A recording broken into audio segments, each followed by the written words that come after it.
semoga semua dalam keadaan sehat ya. Kembali lagi bersama Ibu dalam pembelajaran sosiologi pada pagi hari ini. Namun sebelumnya kita akan berdoa terlebih dahulu, berdoa menurut agama dan kepercayaan masing-masing. Berdoa dulu.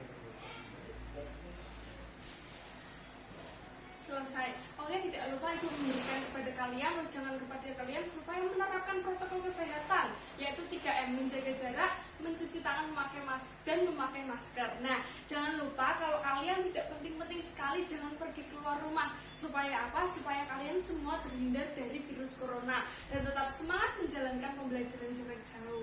Nah, kali ini kita akan melanjutkan materi yang kemarin. Materi yang kemarin kita sudah mempelajari tentang apa itu hubungan sosial, syarat-syarat hubungan sosial, dan faktor-faktor yang mempengaruhi hubungan sosial. Dan sekarang kita akan melanjutkan, yaitu tentang teori yang akan mempelajari tentang hubungan sosial dan dampak dari hubungan sosial. Nah, tujuannya supaya apa? Supaya kita bisa mengerti apa sih teori-teori yang dapat mengkaji hubungan sosial dan dampak dari positif baik maupun negatif hubungan sosial itu. Nah, yang pertama kita akan membahas tentang teori dalam memahami hubungan sosial. Ada dua teori. Yang pertama tindakan sosial dan interaksionisme simbolik. Yang pertama dulu, tindakan sosial. Hubungan sosial merupakan fenomena sosial yang tidak dapat dilepaskan dari kehidupan manusia. Karena kita hidup di sini pasti membutuhkan orang lain. Pasti kita membutuhkan orang lain supaya kita bisa saling berhubungan, saling membutuhkan satu sama lain. Nah, Max Weber melihat fenomena sosial sebagai sesuatu yang didasarkan pada motivasi individu dan tindakan-tindakan sosial. Oleh karena itu, hubungan sosial antar individu atau kelompok terjalin karena adanya pemahaman tentang tindakan sosial dan respon yang dilakukan oleh individu atau kelompok lain. Nah, tindakan sosial merupakan seluruh perilaku manusia yang dilakukan dengan sadar ataupun tidak sadar untuk mencapai tujuan tertentu. Nah, ini. Yang kedua, tindakan sosial menurut Max Weber ada 4. Yang pertama, tindakan rasional instrumental, yaitu tindakan yang dilakukan dengan memperhitungkan kesesuaian antara cara dan tujuan. Yang kedua, tindakan rasional berorientasi nilai, yaitu tindakan yang berkaitan dengan nilai-nilai dasar dalam masyarakat. Yang ketiga, tindakan tradisional, yaitu tindakan yang berkaitan dengan nilai-nilai dasar dalam masyarakat. Dan yang terakhir, tindakan afektif, yaitu tindakan yang dilakukan berdasarkan perasaan atau emosional. Nah, selanjutnya teori yang kedua adalah interaksionisme simbolik.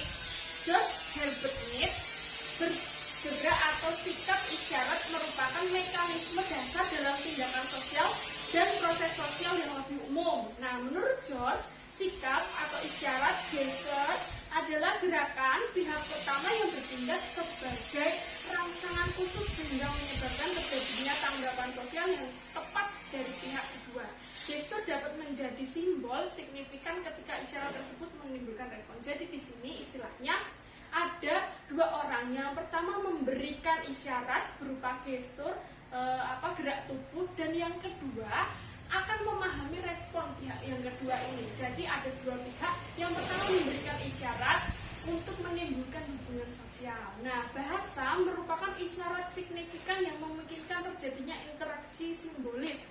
Artinya manusia dapat saling berinteraksi tidak hanya melalui isyarat tetapi juga melalui simbol signifikan. Jadi tidak hanya melalui gestur, misalnya melambaikan tangan atau gini. Nah, tetapi bisa menggunakan bahasa. Bahasa ini alat komunikasi kita sehari-hari yang dapat memunculkan hubungan sosial atau interaksi antara kelompok maupun individu. Nah, selanjutnya kita masuk kepada dampak hubungan sosial. Ada dampak negatif dan juga ada dampak positif. Kita bahas yang dampak positifnya dulu. Dampak positif hubungan sosial akan tercapai apabila menguntungkan diri sendiri, pihak lain, atau seluruh anggota masyarakat. Nah, ada beberapa dampak positif hubungan sosial. Yang pertama, terbentuknya keteraturan sosial. Keteraturan sosial merupakan keadaan yang menunjukkan keselarasan antara perilaku masyarakat dengan nilai dan norma masyarakat. Jadi perilaku kita sesuai dengan nilai dan norma yang ada dalam masyarakat, tidak menyimpang. Nah, ini yang dinamakan keteraturan sosial. Keteraturan sosial mendorong terciptanya integrasi. Meskipun terdapat perbedaan agama, ideologi, pandangan, dan golongan dalam masyarakat, tetapi akan memunculkan keteraturan sosial. Karena apa? Kita saling menghargai satu sama lain.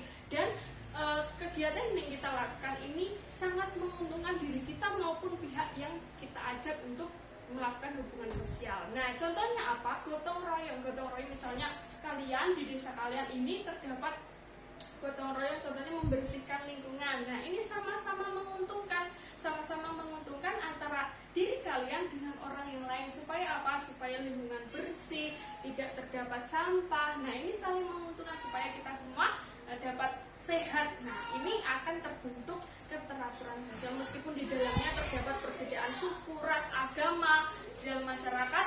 Nah, tetapi akan memunculkan keteraturan. Karena apa? Karena sangat berpengaruh atau berdampak positif bagi kita maupun orang lain.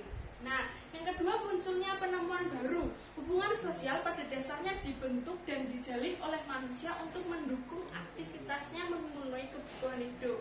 Nah, oleh karena itu, hubungan sosial dapat mendorong munculnya penemuan baru sehingga manusia lebih mudah menjalankan aktivitasnya memenuhi kebutuhan hidupnya. Contohnya apa? Internet. Nah, dengan adanya hubungan sosial, misalnya hubungan kita dengan pihak yang lain, akan memunculkan penemuan-penemuan baru. Oh, di sana sudah ada internet. Nah, itu akan masuk ke kita dan kita akan ikut untuk menggunakan penemuan baru itu. Nah, misalnya apa? Internet. Internet ini akan memudahkan kita untuk berkomunikasi dengan pihak yang lain. Jarak yang jauh akan terasa dekat dengan adanya internet. Misalnya melalui WhatsApp, melalui Instagram, melalui YouTube dan lain sebagainya. Nah, ini contohnya adalah discovery atau invention. Discovery itu penemuan baru yang sebelumnya belum pernah ada. Nah, belum pernah ada, kemudian merambah kepada invention. Invention ini kelanjutan dari discovery. Jadi menyempurnakan yang sudah ada. Nah, ini misalnya internet ini. Yang terakhir, peran nilai dan norma sosial terjaga. Dalam hubungan sosial antar individu atau kelompok dapat terjadi proses sosialisasi nilai dan norma sosial. Artinya apa? Tiap-tiap individu dapat mempelajari nilai dan norma sosial serta mematuhinya. Dengan demikian, nilai dan norma akan terjaga melalui hubungan sosial sehingga terwujud keteraturan sosial. Nah, maksudnya apa? Misalnya dalam keluarga kalian, dalam lingkungan sekitar, nah itu pasti akan mengajarkan nilai dan norma. Misalnya orang tua kalian pasti akan mengajarkan nilai dan norma atau aturan dalam masyarakat kepada kalian. Misalnya kalau bertemu orang yang lebih tua harus misalnya kalau berbicara itu harus yang sopan.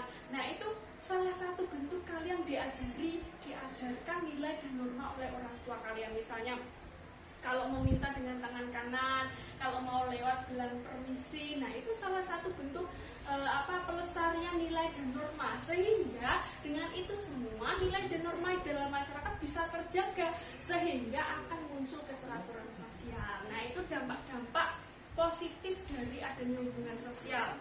Yang kedua, adanya dampak negatif. Dampak negatif hubungan sosial dapat terjadi karena pihak-pihak yang melakukan hubungan sosial mengabaikan nilai dan norma atau merugikan pihak lain. Nah, ini contohnya apa? Yang pertama, timbul solidaritas yang berlebihan. Misalnya hubungan sosial dapat mendorong munculnya solidaritas sosial yang berlebihan. Akibatnya timbul rasa suka dan berlebihan pada kelompoknya. Solidaritas berlebihan dapat menimbulkan dampak negatif, yaitu tergantungnya stabilitas masyarakat karena tiap-tiap kelompok menganggap bahwa kelompoknya paling unggul. Nah, ini maksudnya seperti ini.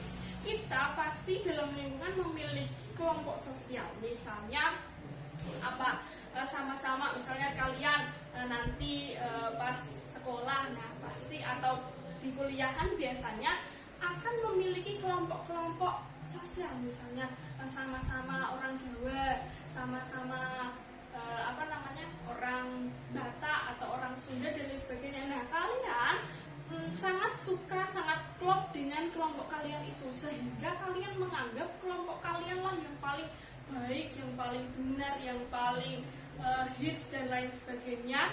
Nah, sehingga akan memunculkan rasa menganggap kelompok yang lain itu lebih rendah atau etnosentrisme, menganggap sukunya orang Jawa itu luwih apik, luwih kalem, alus dan sedangkan misalnya orang Batak itu keras, orang Batak itu galak dan lain sebagainya. Nah, ini apabila misalnya orang Jawa berkata seperti itu kepada orang Batak, maka tidak akan terima orang Batak, sehingga akan memunculkan etnosentrisme atau nantinya akan berujung kepada konflik. Nah, ini apabila tidak disikapi dengan baik akan memunculkan konflik, sehingga kita perlu memahami bahwa suku A ataupun B memiliki kelebihan dan kekurangannya masing-masing, sehingga tidak perlu untuk mengunggulkan sukunya sendiri, seperti itu.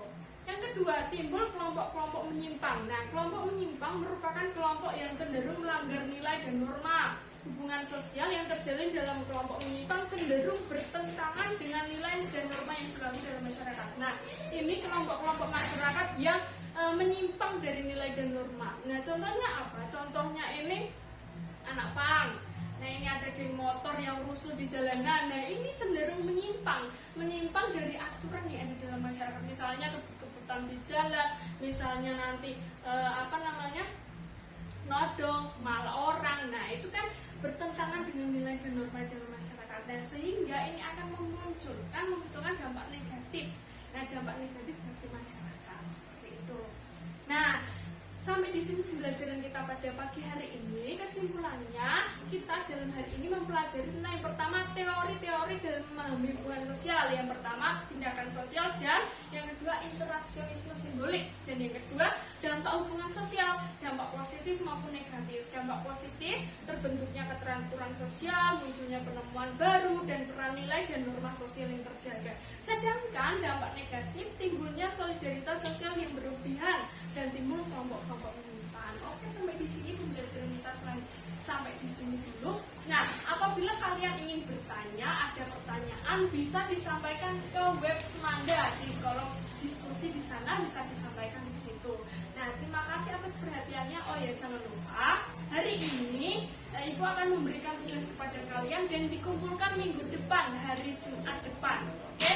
Nah, itu kalau bisa mengumpulkan tugasnya itu tepat waktu, supaya apa? Supaya kalian mendapatkan nilai. Nah, oke, terima kasih. Tetap semangat menjalankan pembelajaran jarak jauh pada pagi hari ini. Tetap semangat, jaga kesehatan, dan sebelum itu kita akan berdoa menurut agama dan kepercayaan masing-masing.